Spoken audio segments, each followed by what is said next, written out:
আজকে দেখবো ধুন্দুলের গাছে কয়টা ধুন্দুল ধরছে। সবাই দেখতে থাকবেন, দেখতে দেখতে ভালো লাগা ভালোবাসা হয়ে যাবে ইনশাআল্লাহ। দেখেন এখানে ধুন্দুলের গাছ এবং সিমের গাছ লাগানো আছে। কয়টা সিম এবং ধুন্দুল হয়েছে এটা দেখবো। সবাই সিমের করা আইছে, ইনশাআল্লাহ হয়ে যাবে। আপনারা দোয়া করবেন। এদিক দিয়া যাইতেছি আমরা নামার দিকে।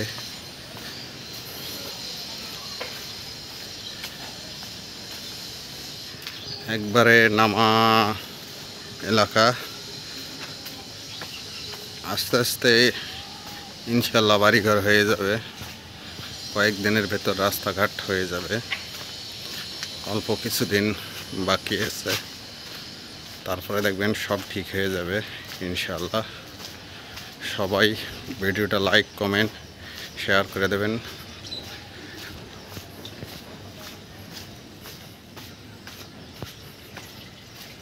এটা হলো সাইদনগর নতুন পানির পাম্পের এখানে। একবারে নামা এলাকা আইছি। ভালো লাগলে অবশ্যই লাইক কমেন্ট শেয়ার